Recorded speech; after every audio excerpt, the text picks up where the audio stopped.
अस्सलाम वालेकुम नाजरीन, आप देख रहे हैं प्रोग्राम न्यूज़ कॉर्नर और मेरे साथ मौजूद हैं जो शख्सियात किसी भी तारुफ की मोहताज नहीं हैं।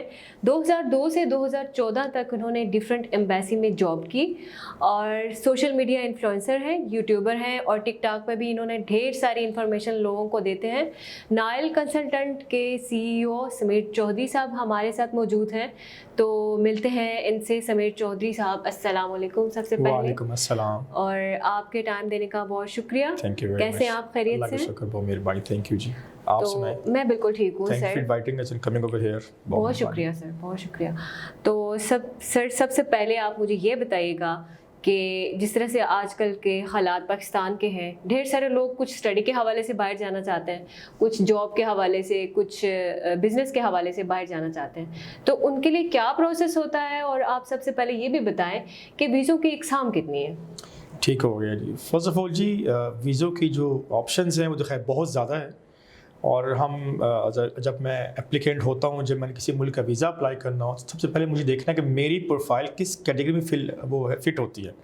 पाकिस्तान से सबसे ज़्यादा जो लोग ट्रैवल करते हैं वो नंबर 1 टूरिस्ट वीज़ा होता है या विजिट वीज़ा होता है। उसका आम अल्फाज में सियाहती वीज़ा कहते हैं, घूमने फिरने का वीज़ा होता है। दूसरा, पाकिस्तान से ट्रैवल करते हैं लोग स्टडी वीज़े के ऊपर, स्टूडेंट्स जो हैं वो स्टडी वीज़े पर ट्रैवल करते हैं। तीसरा, पाकिस्तान से लोग जाते हैं इमिग्रेशन के ऊपर, जो कि एक परमानेंट PR होती है, डिफरेंट कंट्रीज़ की मिलती है। ये 3 ऐसी कैटेगरीज़ हैं जो पाकिस्तान में फुलफिल भी होती हैं और उस पर भी वीज़ा मिलने के चांसेस भी अच्छे होते हैं। तो पहला सवाल उसका क्या था आपका कि वीज़ों की इकसाम कितनी है? इकसाम मिलता है बहुत ज़्यादा है। मतलब आप उसके अंदर विजिट है, वर्क है, इमिग्रेशन है, बिजनेस है, आपके सुपर है, आपकी इतने एग्ज़ाम है। बट पॉइंट है, जब मैं अप्लाई कर रहा होता हूँ तो मैंने देखना मैं किस कैटेगरी में फ़िट होता हूँ।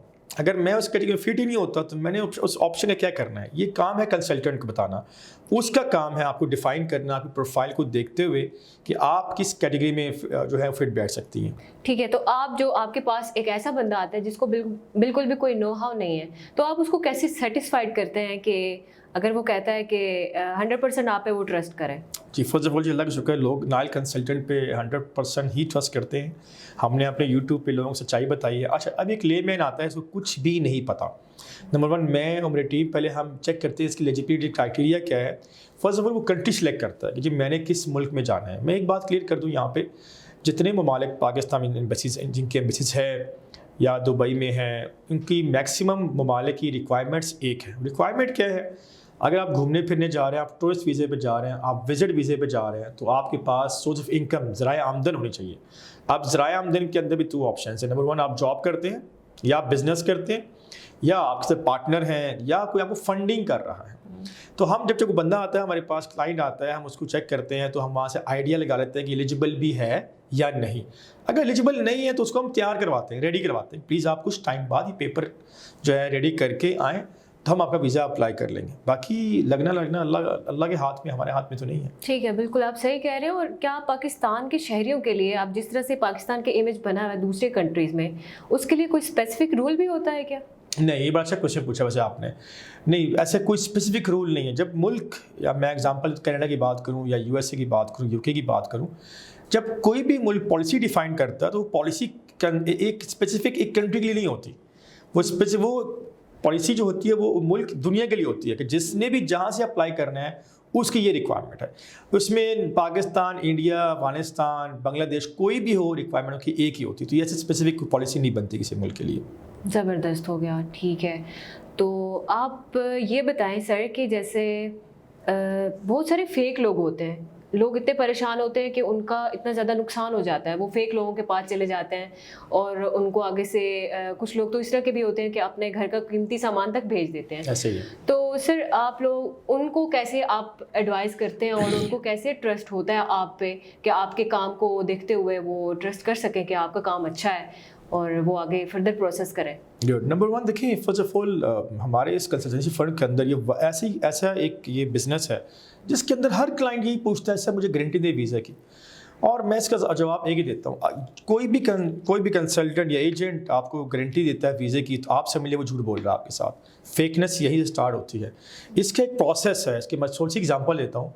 अगर आपका बच्चा स्कूल जाता है, टीचर उसको पढ़ाता है, पूरा साल वो स्टडी करता है, तो क्या टीचर आपको गारंटी देता है बच्चा पास होने की? कभी टीचर गारंटी नहीं देगा आपको, क्योंकि बच्चे ने खुद पास होना होता है। यहाँ पे एज ए कंसल्टेंट जो जेन्युइन कंसल्टेंट है, जो रजिस्टर्ड कंसल्टेंट्स हैं, वो अगर अच्छे हैं तो एक ही बात कहते होंगे, प्रोसेसिंग करवाना हमारा काम है, वीज़ा देना एम्बेसी का काम है।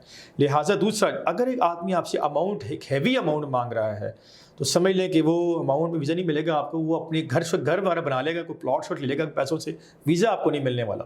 तो ये फेकनेस से बचने के लिए 3 तरीके हैं। नंबर 1, उस कंपनी की क्रेडिबिलिटी चेक करें, कितनी पुरानी कंपनी है और मार्केट में इमेज क्या है उस कंपनी का।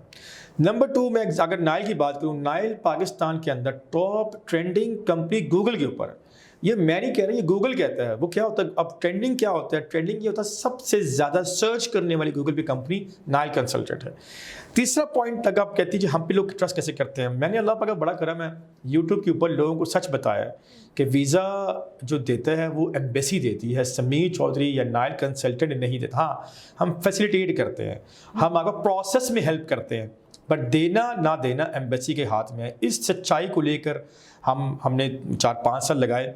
अल्लाह पाक का बड़ा करम है, आज आपके सामने बैठे हुए हैं। हमारी कंपनी पाकिस्तान में सबसे ज़्यादा जिसके वीज़े अप्रूव होते हैं वो नाइल कंसल्टेंट है।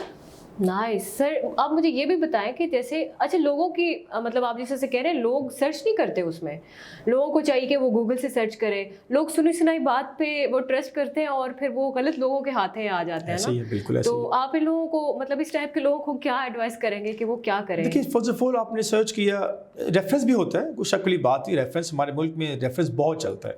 बट अगर अगेन लेट्स सपोज इस मुल्क के अंदर दो चीज़ें होती हैं। मैं आपको एग्जांपल देता हूँ, 2 लोग वीज़ा अप्लाई करते हैं, एक का वीज़ा अप्रूव हो जाता है, एक का वीज़ा रिजेक्ट हो जाता है। अब जिसका वीज़ा रिजेक्ट होता है ना, वो मार्केट में घूम रहा होता है, वो जो भी पूछेगा उससे यार मैं फलां से रिजेक्ट हो गया, उसको बदनाम करेगा उस कंसल्टेंट को। जी जी। जिसका अप्रूव होता है ना, पॉजिटिव न्यूज़ वो लेके चला जाता है। तो हमारे मुल्क में क्या वो नेगेटिवली घूम रही होती है। इसको ख़त्म करने के लिए तरीक़ेकार एक ही है, आप जिस कंपनी के पास जाते हैं उस कंपनी की आप प्रोफाइल चेक करें, रिव्यूज़ चेक करें, कमेंट्स चेक करें, कांटेक्ट करके उस बंदे का अंदाज़े गुफ्तगू चेक करें। अगर बहुत ही वो आम अल्फाज में आपको कन्विंस करे, सर मिल जाएगा, सर टेंशन ना लें, समझें कि ये गलत कहाँ है, ऐसा कुछ भी नहीं है। अगर वो आपको टेक्निकल पॉइंट समझा रहा है कि जी बिल्कुल आप अप्लाई करेंगे, वीज़ा आगे एम्बेसी की मर्जी है, और 2-4 एक टेक्निकल बातें कर रहे हैं, मीन्स यस कि इस बंदे की, इस कंपनी के अंदर कुछ सेंस ऑफ रिस्पॉन्सिबिलिटी है, कुछ थोड़ा बहुत समझदार है। बट अगेन यहाँ पे लोग ये बातें सुनते नहीं है, वो सिर्फ ये ही बात करते हैं कि मैंने अगर पैसे दिए तो मुझे वीज़ा चाहिए। तो वो अच्छा चाहिए भी जल्दी में होता है उनको। हाँ, जल्दी। पाकिस्तान में मतलब एक लोगों की क्या साइकी है कि उनको हर काम जल्दी में चाहिए होता है और वो कहते हैं कि वो जल्दी से हमारा प्रोसेस हो जाए। तो आप फिर ऐसे लोगों को क्या सेटिस्फाई कर पाते हैं कि आप? देखिए, मैं तो सेटिस्फाई का मैंने अपने स्टाफ को भी कहता हूँ, टीम को भी कहता हूँ, नंबर 1 आप बेसिक वेबसाइट खोलें, वहाँ पे लिखा होता है, डेज लिखे होते हैं, वो स्क्रीनशॉट लें और क्लाइंट बोले सर जब आपका केस अप्लाई होगा 25 डेज, 30 डेज, 45 डेज, 60 डेज के अंदर आपको रिस्पांस आएगा। रिस्पांस आपकी प्रोसेस से मैं कहना चाहता हूँ, रिस्पांस जब आपका केस सबमिट होता है तो रिस्पांस की रिस्पॉन्सिबिलिटी कंसल्टेंट की नहीं होती। केस एम्बेसी चला गया एम्बेसी के अंदर, एम्बेसी ने रिस्पांस देना है अभी आपको। अब वो 1 दिन में दे, 2 दिन में दे, 3 दिन में दे। यकीन कुछ लोग ये भी कहते हैं सर फलां बंदे ने मेरे साथ अप्लाई किया था, उसका 3 दिन में आ गया, सर मेरे 3 मंथ्स हो गए नहीं आ रहा। तो हम यही कहते हैं सर वेट करें। तो कीप इन माइंड, जब भी आप केस सबमिट करते हैं एम्बेसी के अंदर, आपके हाथ पाँव कट जाते हैं, आपने सिर्फ और सिर्फ दुआओं का सहारा लेना है और आपको सिर्फ वेट करना है, इसके अलावा दूसरा ऑप्शन नहीं है। ज़बरदस्त है सर, सही कह रहे हैं आप। और जिस तरह से आपने ये बात की कि बस अल्लाह करे आवाम को ये चीज़ें समझ आएँ, उनके अंदर थोड़ा सा सब्र डेवलप हो जाए, क्योंकि किसी भी हवाले से नहीं होता। खैर समझ आती है इसी तरह से जब वो आपके प्रोफाइल को पढ़ते हैं, गूगल से सर्च करते हैं, तो जब दूसरे लोगों का फीडबैक देखते हैं तो तब जो है वो उनका ट्रस्ट। मैं आपको छोटी सी एग्जांपल देता हूँ, अपने ऑफिस के अंदर एग्जांपल देता हूँ। फॉर एग्जांपल मैं बड़ा इसके खिलाफ हूँ, नेगेटिविटी के खिलाफ और पॉजिटिविटी। हमेशा ऐसे बंदे के पास बैठे जो खुद कामयाब हुआ हो, जो फेल हुआ हो ना, कभी आपको मशवरा वो अच्छा ही देगा। छोटी सी एग्जांपल है, हमारे ऑफिस में लोग आते हैं, आप यहाँ पे 3 लोग बैठे होते हैं, 1 2 3 लोग बैठे, एक आदमी बैठे जिसका वीज़ा रिजेक्ट हुआ है, एक बैठा हुआ जिसका वीज़ा अप्रूव हुआ है, एक ने अप्लाई करना है। आप नेगेटिविटी चेक कीजिएगा यहाँ पे, आप इसका अप्रूव जो पॉजिटिव न्यूज़ है वो सेंटर में बैठा हुआ है, उसको नहीं पूछेगा। वो जो नया आएगा वो पूछेगा जिसका रिजेक्ट हुआ, तुम्हारा रिजेक्ट हुआ, ओहो ये क्या हुआ। पॉजिटिव न्यूज़ छोड़ दी, नेगेटिव पिक कर ली वहाँ। हम सिर्फ, मैं कहना चाहता हूँ, पॉजिटिविटी पे आएँ, नेगेटिविटी से निकलें, अच्छा सोचें, अच्छा करने की सोचें और अच्छे लोगों के साथ बैठें ताकि वो अच्छा करने का मौका मिले आपको। ये वीज़े में है। देखें किसका रिजेक्ट हो गया आपको कंसर्न नहीं है, मेरी अपनी प्रोफाइल, मेरा बच्चा स्कूल जाता है, मे बी उस स्कूल से 10 लोग फेल हुए हों बट मेरा बच्चा पास हुआ हो, तो मैं यही कहूँगा मेरा बच्चा पास हुआ है, पर वो 10 नेगेटिव फैला रहे होंगे ऐसी चीज़ें। हर बंदे की अपनी एक प्रोफाइल है, अपनी एक सिस्टम है। मैं रिकमेंड करता हूँ, रिक्वेस्ट करता हूँ, जब भी किसी मुल्क का वीज़ा अप्लाई करें, आप देखा देखिए अप्लाई मत करें। आप देखें पहले आपको सूट क्या करता है, क्या ये मुल्क सूट करता है आपको, क्या ये प्रोफाइल सूट करती है कि नहीं करती, फिर अप्लाई करें। बिल्कुल सर, सही कह रहे हैं आप। अच्छा सर, ये जो आप नेगेटिविटी की बात कर रहे हैं ना, ये तो हर फील्ड में होती है ना, ठीक है? हमारे फील्ड में ज़्यादा है। अच्छा, तो फिर आप कैसे आपको नहीं लगता कि मैं आपको छोटी सी एग्जांपल बात करूँ, छोटी सी एग्जांपल देता हूँ। मैं किसी के पास गया हुआ था, ये कल परसों, किसी इस्लामाबाद का टॉप लॉयर है इस्लामाबाद का, मैं इस दोस्त के पास साथ गया हुआ था। अब वो लॉयर साहब जो हैं वो लोगों को मिल रहे हैं, तो वहाँ पे अब क्या हुआ कि 4-5 लोग बैठे हुए हैं, तो वो एक एक करके मिल रहे हैं, सब अंदर बैठे हैं, किसका केस है, किसी का भी क्या केस है। तो मैं वहाँ बड़ा सोचा था कि किसी ने नहीं पूछा दूसरे को, यार तुम्हारा केस क्या बना, तुम्हारे केस क्या बना, या भाई केस करीब क्या बना। हमारे फील्ड में आप 2 लोग मिल जाए ना कहीं ऑफिस के अंदर, तो पूछते हैं तुम्हारा क्या बना। तो दुनिया की कोई ऐसी फील्ड नहीं है सिवाय कंसल्टेंसी की जिसमें लोग पूछते हैं, बाकी किसी फील्ड में नहीं पूछेंगे। वो शायद तुम्हारा जमानत हुई नहीं पूछेंगे, सब इकट्ठे बैठे हैं, वकील सब इकट्ठा बैठाया होता है। वहाँ हमारे फील्ड में जरूर पूछेंगे तुम्हारा लगा कि लगा, नंबर एक्सचेंज होते हैं। तो ये चीज़ें आप कहें दुनिया, ये वाहिद फील्ड कंसल्टेंसी है। आपको सर वही बात है कि मतलब वाकई में इतनी अगर नेगेटिविटी का सामना करना पड़ता है तो फिर आपकी तो मेंटल हेल्थ पे बहुत इफेक्ट होता होगा। तो फिर आप उसको कैसे मेंटेन करते हैं अपनी मेंटल हेल्थ? क्रिटिसिज्म को मैं, जो क्रिटिसिज्म बेसिकली आप कहना चाह रही है, तो उसको मैं हैंडल करता हूँ सब्र से, बस उसका जवाब मैं नहीं देता। बिल्कुल, मैं अपना काम कर रहा हूँ। बड़े सब्र और हौसले वाली ये तो फील्ड है। ये तो बस अब सोशल मीडिया पे आ गए हैं। अब बस थोड़ा सा इस मुल्क में थोड़ा सा मशहूर हो जाए तो अपने आप को उस मशहूरी को या इस चीज़ को सेट रखना, मेंटेन करना बहुत मुश्किल काम है। आपके खिलाफ राइट क्लिप से लोग उठ के बोलना शुरू करते हैं, मैं किसी का जवाब नहीं देता। मैं ये तो बिल्कुल सही करते हैं, क्योंकि करना भी ऐसे ही चाहिए।